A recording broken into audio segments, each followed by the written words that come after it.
Welcome to Nomadic Diaries. My name is Doreen Cumberford, your host. Hiroko Bell. Hiroko is our guest for today, and she's actually a Japanese ATCK, which, as we know now, is an adult third culture kid. Thank you for coming on and being with us today, Hiroko. Hi, Doreen. Thank you so much for having me. Hi, Megan. I also have to welcome my co-host, Megan Norton-Newbanks. I'm sorry. No worries. I'm so happy you are here and that you are my partner in belonging and believing and becoming podcast hosts together. Yes, and I think with the series, people now know our names as the co-hosts, but it's always good if the one-off listener who is super interested in Hiroko's podcast episode comes on to know who is facilitating the discussion. So yes, Hiroko, welcome. Thank you so much. So happy to be here and amongst the other TCK and talk about my experience and share thoughts and everything. So Yes, yeah. we're so happy you are joining us. And something I think we three just realized is all three of us have lived in Japan and have connections to that beautiful country. And so, Hiroko, please tell us and the listeners some of your geographical story. And you can share as much detail or not as you'd like. I like how thoughtful you asked this question. The geographical background. Yes. So I was born in Japan. I moved to United States, Chicago, when I was 1 year old and lived there for 3 years. Went back to Japan. I did like two preschools in different cities when I was there, and then lived there through up until fifth grade. And then I moved to Los Angeles with my family. And during the 3 years there, I went to three different schools, two elementary schools and one junior high school. And then thinking back, I'm like, yeah, that was a lot of transitioning, all bundled up in 3 years. And then I repatriated when I was 14, as Doreen explained earlier, and went to a very local, lots of strict Japanese school rule kind of place where I was the only TCK. But fortunately, I went to high school and university where there were a lot of TCKs, a lot of international students, and found myself and kind of started discovering who I am during that period and worked in Japan for about 8 years. And then, I forgot about the part that I lived in 1 year in England as well during college, which was also interesting because it's speak English speaking country, but very different from United States. And having my accent, very American accent there, they were like, "Oh, I'm from Japan." Yeah, but you don't sound like you're from Japan. You know? So that was my junior year in college. And then I worked in Japan in a pretty international setting. And I met my husband through my work. And then moved to New York 17 years ago. And now I call New York City my home. Yeah. Remarkable. Yes, ping-ponging across the world. And yeah, some of my story is similar, moving every 2 to 3 years. And reversely, I moved to Japan when I was 14. Oh, And you were, thank you. yeah. So yeah, that's part of my story too, with a lot of transition. But I'm very curious about your sense of belonging in New York City with all of that geography experience. What makes it feel like home? Can you give us some elements of what do you love about the city? So New York City, well, it is a location, but Megan knows this. I wrote the lyrics to a song called I Am Me. And Yes, I listened to it. thank you so much. And in that, I also say um, it's home is like not about a location specifically, it's about the people that I can really be myself with. And I found that, and that is my sense of home. And that is my family, my husband, and my two kids. And I have this analogy of hub of the wheel.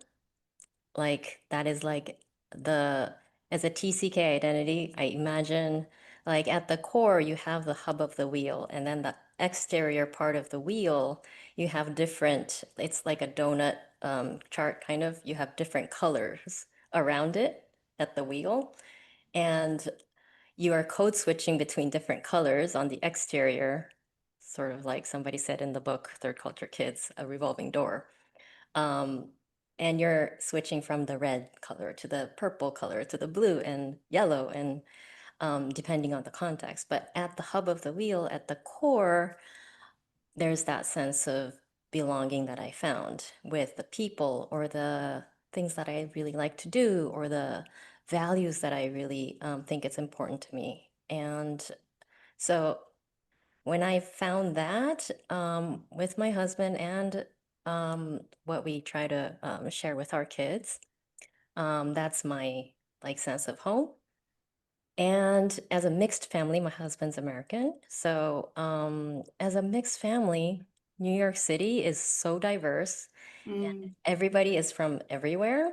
Like even American people are not from New York State necessarily, that where are you from as a question is like, you know that they're asking because we know that everybody's from everywhere and they're just curious about you. And that's not necessarily like, oh my gosh, I have to have this perfect answer. And yeah, everybody has a story behind this. So I think that gives me comfort and like I don't stand out too much. Um, as I would maybe in Tokyo still, I would Mm. be here, I say, hey, I'm Japanese, but I would feel more uncomfortable saying I'm Japanese as a Japanese person who's not quite normal. I would feel like, oh, yeah, but I'm a weird Japanese. Yeah. That's how I feel about going back to Scotland. Mm, I mean, when I go back to Scotland, my family look at me and they say, "You're the Yank." mm, And they they don't quite know what to do with this hybrid version of me. mm-hmm. What And does that mean? Yank in a Yankee is in Scotland. If you call someone a Yankee, it means you're sort of a version of American. Oh, I did not know that nuanced. Uh, Yeah. So I'm not I'm not sure what undercurrents it has because I don't delve into it and I don't pay any attention to it. But they know that, I'm from Scotland, but I don't use my Glasgow accent most of the time, especially when I'm on the podcast. But I do sound like that when I'm talking to my family. And so, the code switching, you brought up code switching, and I feel that because I feel exactly what you said, Hiroko, that I'm not 100% Scottish, I'm not 100% American. yeah. And so when we go home, we have to sort of slide into it a bit. Do you feel that? Mm-hmm. Mm-hmm. I was just in Japan for almost 3 weeks in Japan during summer. And my body language changes, the posture, the way I react to things, everything kind of like shifts a little bit. I Yes, feel as I get older, I'm more comfortable with the mixed version of myself. yes, Um, and somehow, because I live in New York and there's a lot of Japanese people that I interact with now, through my work as well. And I know that even Japanese people who came to New York after they became an adult, they have a different mentality, different kind of openness, and they're maybe unusual in Japan and we kind of get each other, I feel like. Yes. So I can also go back to Japan carrying that Japanese version of me and feel like, yeah, this is okay too. And I'm not as like trying to really mirror the other people and feeling a little bit more comfort and just, hey, I'm weird, but I think that's my strength too. I So, think it's how we look at it. It's how we take this nuance and how we use it and how we direct it and apply it to mm, relationships so that yes. it doesn't become a barrier or an obstacle in relationships that we want to grow and people and places we want to fall in love with. It has to, it's helping us along in many ways because we know how to do that. It's a Mhm. superpower, let's face it, right, Megan? Yeah. It's definitely something to be celebrated and to practice. I think, we can't rest on the fact that maybe we are good at shape shifting. We need to learn, well, how to shape shift in this context and appropriately. And what does that mean then when people perceive us doing that? So, yeah, very layered with all of that. But Hiroko, I wanted to also highlight once again the song that you wrote. And I'm wondering, was that what came first? You learned the term third culture kid and the profile, or did you write the song and then you realized, oh, I'm talking about a third culture kid kind of experience that maybe would resonate with people who have this similar story? Great question. So, it was during COVID pandemic that I came across this book, Third Culture Kids. And I was doing what was called Clubhouse. Oh, Um, yes. and we were talking about a Japanese TCK, which is a totally different term, which I can talk about after. Um, but I learned this term, third culture kids, and it was like, wow, like it was the world totally opened up. And I was like, this is me. And then I was crying. I was listening to the audiobook in the car and I was just like crying. I had to kind of pull over. I was like, oh, this is really like, it was a very emotional connection that I had to the book. And it was after that, I found myself working with a Japanese singer-songwriter. She needed an English adaptation of her Japanese song, and we had a mutual friend, and sh I did the work for her, and she said, "Well, let me just kind of return your favor by making a song from the words that you want to create." I was like, "Okay." I was like, "That's interesting. I never done that before." But I worked in theater for kids in New York, and I've done a lot of English adaptation of Japanese nursery rhymes for the audience in New York who are like maybe mixed culture. So they can sing in both languages and connect with the culture. So I've done a lot of like um, changing up the songs, but making it work with the music and things like that. So that's why she asked me to do that job. And then she said, okay, do you want to write something? And I was like, okay, I never thought of that. And because this was after I read this book, I was journaling and I was writing a lot of things. And this just came over like just a couple of days. And I think it's like the book gave me kind of a permission to Mm. write that. And I knew that it can come across in English. And there are people who will feel like, oh yeah, this is also my story. So that's kind of how it came to be. And Yushio is the name of the singer-songwriter who wrote the music to it. And Tomo, who was an old friend from college who connected us, um, and another singer, Minori. They are all kind of connected in the TCK world in the um, different ways. Yushio is not a TCK herself, but she really resonated with the song because she always felt like a misfit in her own childhood in her school. So when she read my poem, she was like, "Oh yeah, I can totally understand how you're feeling in this." And it was like, she said she wrote the song like overnight. She came up with a melody and was able to put it together. And Tomo raised three kids in Jakarta. So she's a TCK mother, but also her background is in musical theater, and she was an actress in the most famous musical theater in Japan called Shiki, Theater Shiki. And Minori, she's also a CCK who grew up in Japan. Her father's American and her mother's Japanese. And she also know how it feels to be like a mixed cultural person in Japan. She looks Mm. very mixed, and she's lived through it herself.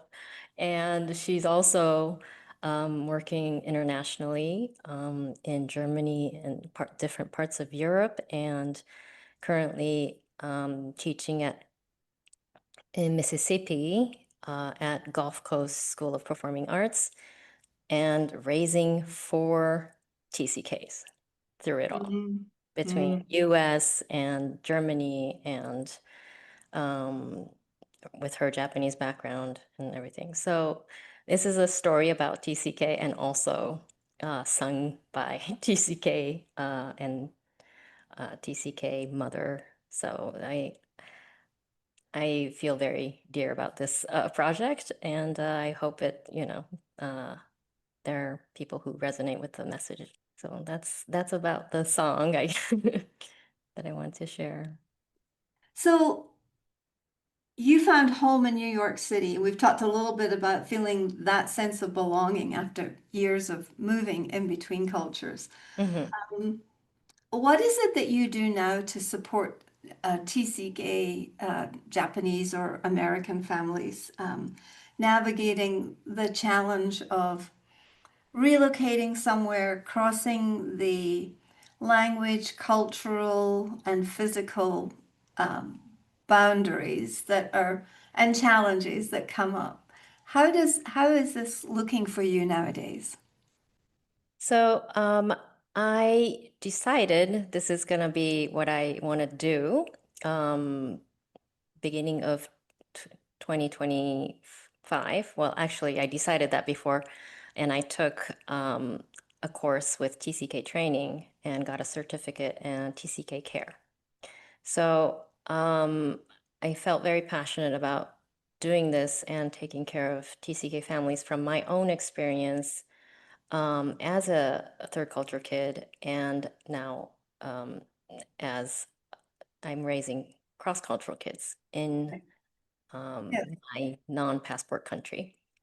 And I feel like there's a need for what I'm trying to do because in Japan, there is a word for Japanese TCK or returnee Mhm. uh, that's used very widely. Even people who are, not TCK know this word. It's Kikokushijo. The literal translation would be returnee or sojourner. Sometimes it's translated, but children of repatriating um, repatriating children is what it means. Boy, I wish we had a word for this in all the other languages. But it is limited to returning kids, Yes, not those who are living abroad right now. right. And this word was formed by the Japanese government back in 70s because children who returned to Japan could not catch up with the academics. And they said, oh, these kids need help. So the first phase, it was a word that kind of meant, oh, poor kids, they need to catch up in the Japanese Yeah. society. And then Yes. later in like 80s and 90s, there would be these English speaking talents on TV, and they would speak in very smooth no accents, very native sounding uh, English.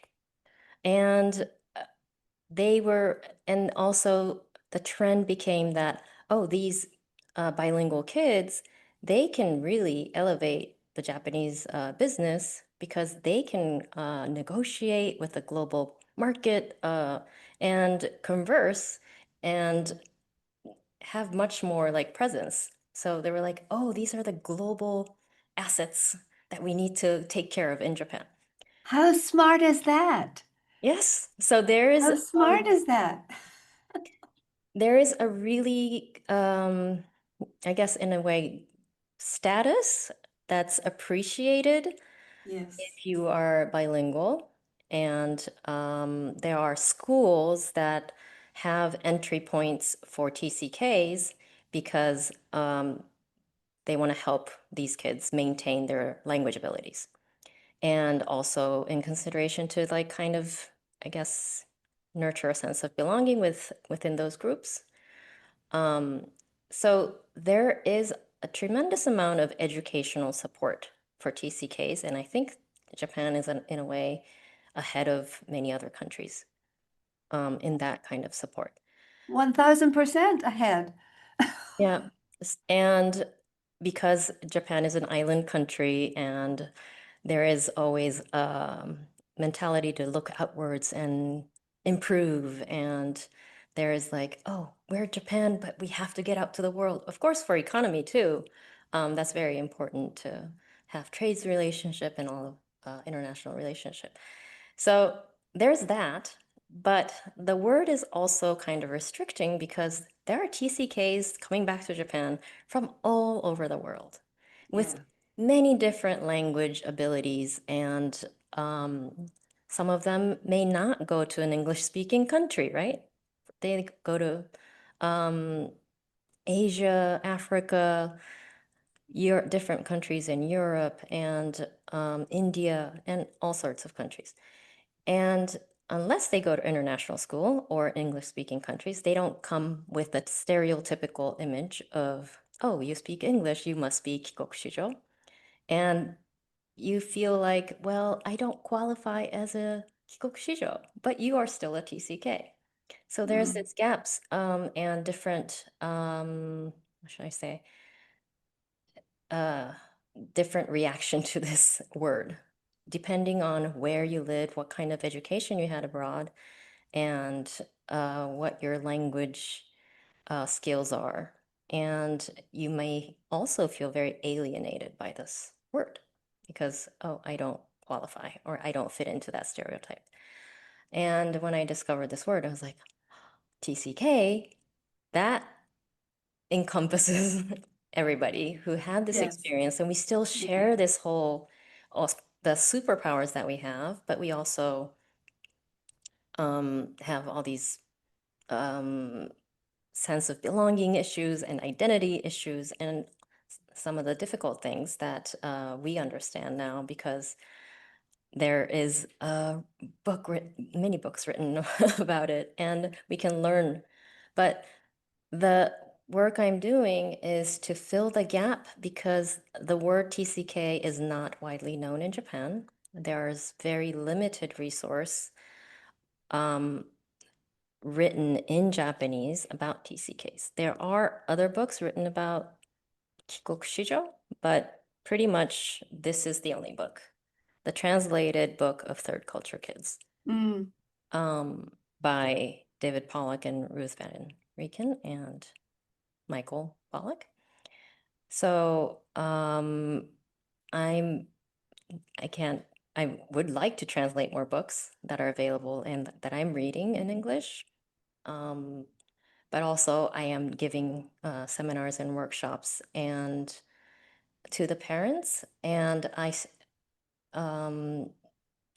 been working with a certain high school in Japan and working with the parents there as well as the students who are in a school that has a lot of TCKs, but they also have this identity, figuring out their identity as they move through life in Japan and similar feelings that I had, just navigating that. So just teaching them about third culture kids gives them a language and framework to understand what this experience is and how it affected you. And there's nothing wrong with that. You might have these challenges, and here is how you can help yourself. Here are where the help is. I can be your support.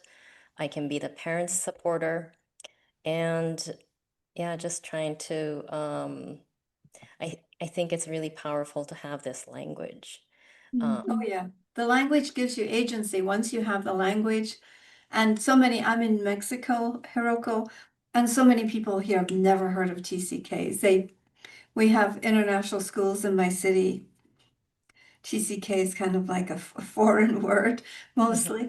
And so I'm really curious as to see what happens in the next 5 years just by being here, and being able to witness and observe the changes that will come, because I just think it's something that we all need to use and appreciate. Yeah, and I think it's powerful for the TCK themselves. They can Yeah. connect to the whole world of TCKs. Yes. And also, I think for the parents, it helps them understand what the kids are going through. And I think it's so important to be able to connect with that, because Yeah. parents who grew up in a monoculture often struggle to understand what's going on. And then, yes, this is like, oh, okay. It's like a light, uh, the light bulb goes up and go, ah, okay, that is what that kid is feeling. And this is, Did you have that experience? Sorry, did you have that experience, Megan, when you heard about the terminology TCK? Did you hear about it? Absolutely. Yeah. Yeah, absolutely. And I think now it's important to let a term evolve, like what Ruth Vadrikan is doing with cross-cultural kid, to be uh more of the umbrella term. And I think that that in itself has different profiles if you're thinking about the different experiences of CCKs. But I also appreciate, Hiroko, you bringing the Japanese term and sharing how it's being used through the generations and the decades. I just remembered we connected on an online workshop by TCKs of Asia and FIGT Japan affiliate when the panelists were, it was multi-generational, and they were talking about their experiences with that.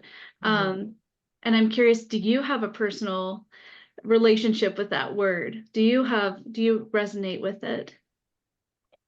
Um, so I lived in the States and I managed to maintain my Japanese language skill while being abroad between age 11 and 14, because I went to a Saturday school, Mm.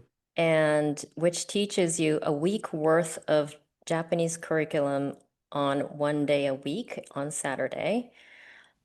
All the subjects, all the main subjects, reading, writing in Japanese, math in Japanese, social studies, and science. And those are the main four. And you study that while living abroad. And there are many places in the world that Japanese families send them to. There's also full-time Japanese international schools, which is more common in Asian countries. And so I went back to Japan with knowing pretty well what the other Japanese kids have been learning. And then I worked really hard acquiring English, as Japanese parents always wish for the kids to do, is to be uh, learn English so you can use it in the future. And I came back to Japan being pretty stereotypical Kikokushijo. So yes, I was in an English-speaking country and I learned English and maybe even this American cultural self. And I was okay with it until I learned the word third culture kids. And then it was like there was a whole different level that um, I felt like, oh, that's not because I'm a TCK, or it's not something that I should say. Um, so Kikokushijo was like fine, but I also knew that in my high school, where there were a lot of TCKs, there were people who used to refer to themselves as I'm a hidden Kikokushijo Ah, because I lived in Asia and I do not speak English or French or other cool language that people think that you are a Kikokushijo. And I didn't go to a local school. I went to a Japanese school in Asia. So I am culturally a little bit different from the Japanese people, but I spoke Japanese all the time while living in Asia. So, or they would say I am a hidden Kikokushijo because I lived abroad when I was much younger and I didn't qualify to enter this high school through that bracket of Kikokushijo bracket, where they have a different entrance exam to go to these private schools or um, public schools that have that bracket.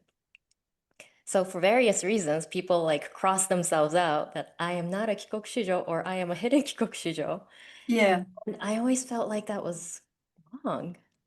And Mm. so my message like for some of these people now is like, I want you to be like, I don't want you to ever feel like you gotta hide yourself because you lived abroad.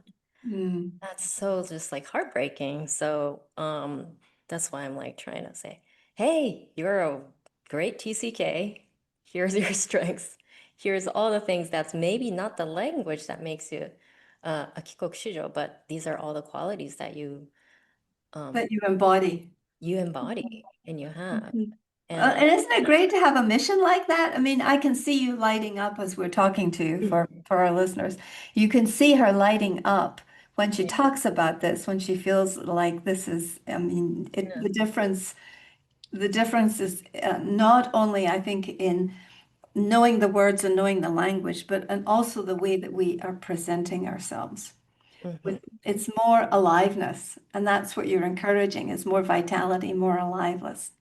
I Yeah, think Yeah. and empower them. empower them, right?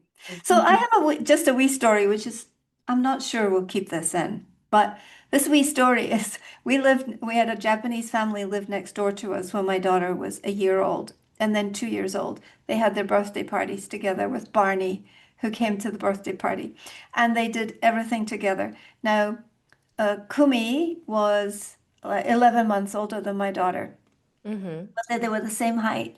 They dressed alike. One had a blue dress, one had a red dress. They shared shoes, did everything together. Mhm. They moved to Japan a month before we did, and so we met up with them in Japan. But it was a very sad story for Kumi because at 3 years old, they took her back to Japan to apply to one of those academies you're talking about. And they Mhm. asked her all these questions, and she answered them in the Japanese she knew, but her English was better. Mhm. And she was not accepted into that level of curriculum because of her language. So the language barrier I'm slightly familiar with that it really has to be a certain level for you to track. And these tracks are very, very important in such a beautiful collectivistic society, correct? It's a bit different from it's a bit different from the States or other places. But I was very sad about that because to be tracked at 3 years old, to be put that young, and she could speak English fluently, but they said her Japanese was just not quite good enough. And to say that at 3 years old, I never felt comfortable in both English and Japanese in different aspects of manipulating the language and not just speaking, but reading and writing and listening and in all of those to be 100% in two languages it takes a long time. And It does. at 3, it might change at age 4 completely, right? Yes. If you lived in Japan, that quickly switches over after even 3 months. Um, and yeah, it took me until like end of college, I think, for me personally. I think everybody has different points to come to, Yes. Yeah. and you might never feel like you're 100% in any of those languages, but it's like somewhat expected. Like Yes. it's Yeah. like the goal of TCK parents often Yes. to make them a perfect bilingual. And that is the goal. And the part that I feel like it falls out is, well, just because you maybe master 2 languages perfectly, of course, the language component contribute to not enough. Mhm. I don't speak English well enough. I don't speak Japanese well enough. Reflects in the identity also. Like I'm not American enough. I'm not Japanese enough, or things like that.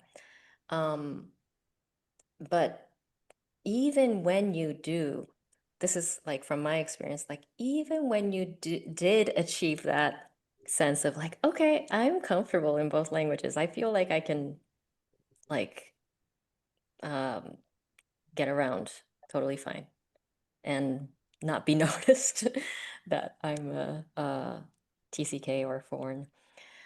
That doesn't mean that you have a sense of belonging necessarily. You can fit in, but you may not feel like you belong.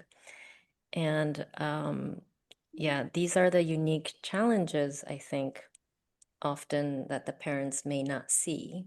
Like Mm. parents see young children learning language quickly when they go abroad and they get by. And like, oh, it's so cool. It's so easy for the kids to learn a language, but it's not. It's a lot of struggles also trying to decode what, am I fitting in okay? Am I doing this? And it, even when it looks like they've sort of managed to fit in and use the language, it's a lot of it is still figuring out and not feeling like they belong. And Yeah.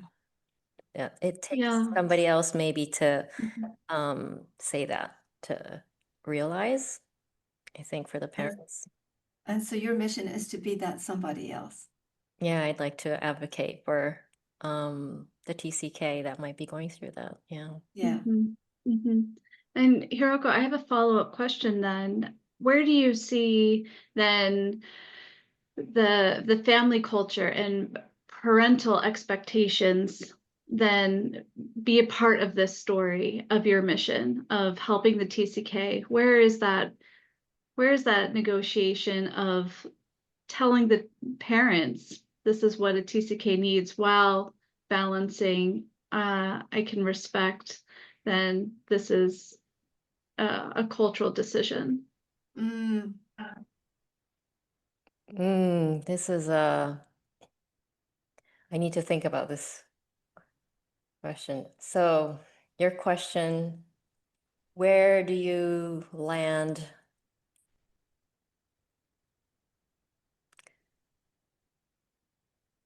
If you don't mind rephrasing a question a little bit. Right.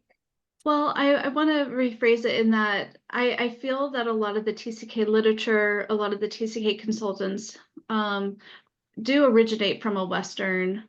perspective, a Western academic base or framework. And I have found in working with some families who are from different countries in Asia, there's this disconnect and disagreement, in fact, about how not that TCK consultants are saying this is how to parent a TCK, but also saying this is what a TCK needs. And then how do you reframe that in a way that is culturally sensitive? Mm. Mhm. And every family's culture is different, isn't it? Yes, it is very different. And I am working with TCK training as well with understanding the Asian cultural framework and the culture clash that might be present in Asian TCK, especially because of the strong influence of Confucius philosophy, Mm. which I feel like I finally kind of came to understanding and combining my knowledge of Japanese culture and the TCK, and like and also seeing similarities between not just Japan but other parts of TCKs from other parts of Asia, feeling a gap, understanding between the TCK and the parents. And there are, I love this book, The Culture Map by Yes. Erin Yeah. Meyer. Mm-hmm. Found this to be so helpful because there's different points to look at culture, whether it's the power distance, whether it's conflict avoidance, or high context and low context communication, and etc. And Japan and US are pretty much at the opposite end of the spectrum in conflict Mm-hmm. avoidance, power distance, and high context, low context communication.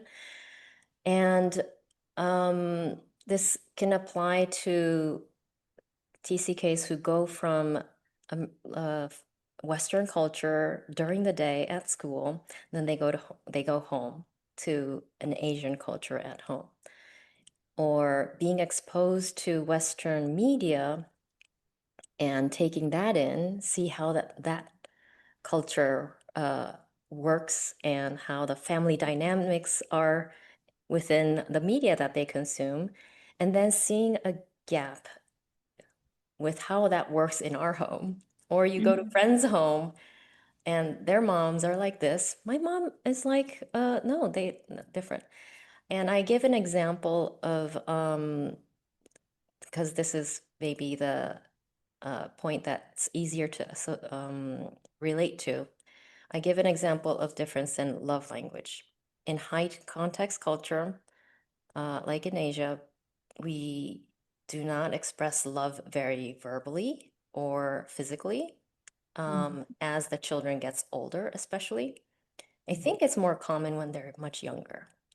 And to hug and to embrace and kiss and say, you're so great and wonderful.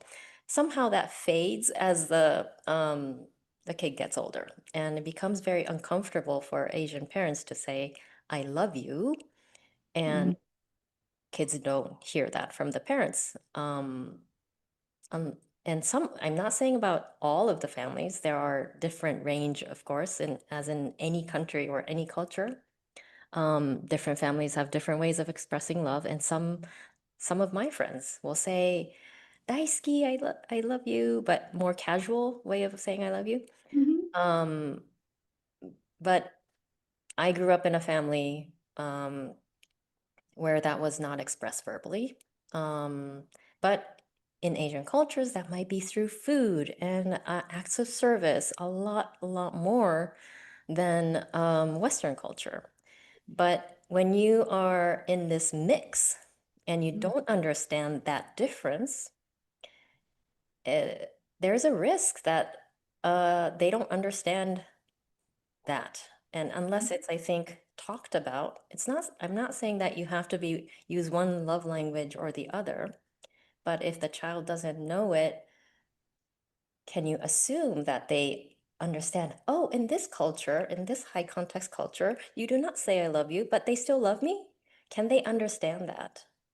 Or can they misunderstand that it's, oh, well, do they not love me? Or they might question, or they don't understand, or just, wonder, why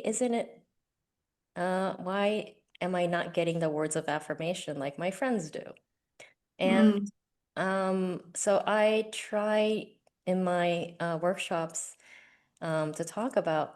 So here's what American example of Yes. love might look like, pulling Yeah. up a Full House video, you know, the sitcom, and love and embrace and talking about problems, working through problems, and expressing emotions.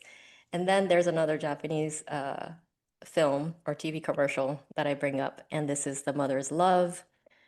It is very different. And when you see it in a film, it's like, oh, okay. And I just say, well, how do you think your kids interpret this? How do they make sense of it if there's not a language for it? Yeah. Yeah.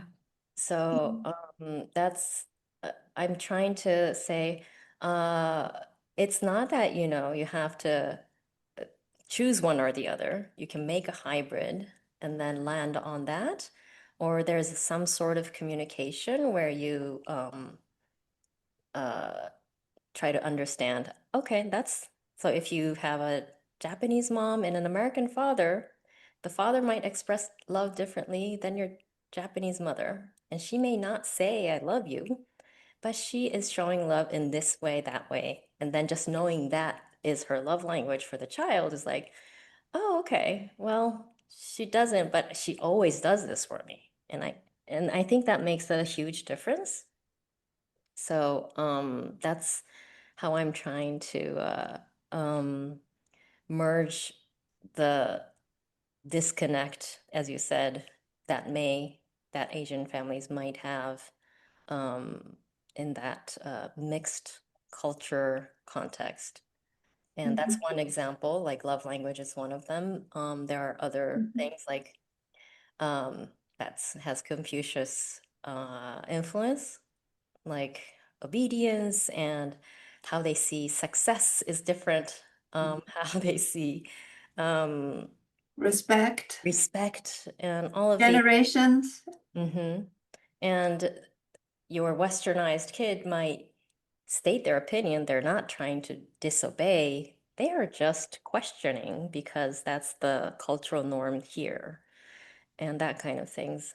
I think explanation needs to happen both ways for the kids and as well as the parents who may not understand that Western way of thinking that the kids are actually living in. Maybe I think I could be a bridge.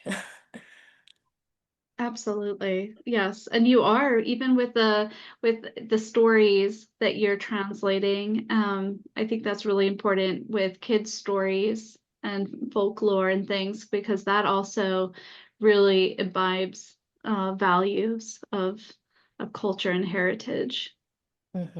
Yeah, thank you. Yeah, there's lots of different ways to communicate heritage, culture.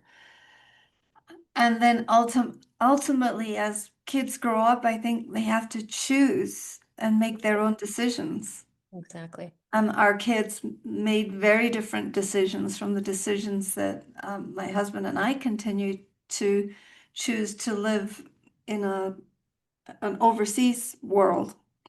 And I do think it is partly generational too, and partly so much to do with this big global media that we all have access to, which I can just see how different that is now compared to when I lived in Japan 30 years ago. I'm coming up there as well. And I'm like 20 years ago. Oh, wow. Yeah. So you were 10 years later. Yeah. We left in 1995.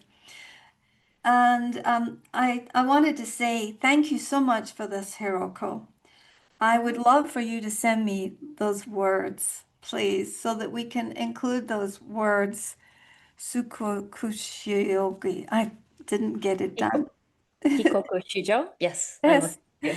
I would love that so that we spell it correctly in the show notes. And thank you very much for your permission to play this episode with your song. Thank you so much for that. We appreciate having you.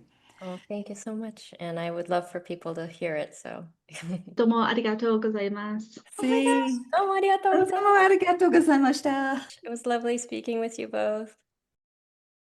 Am I more like my dad or more like my mom, or maybe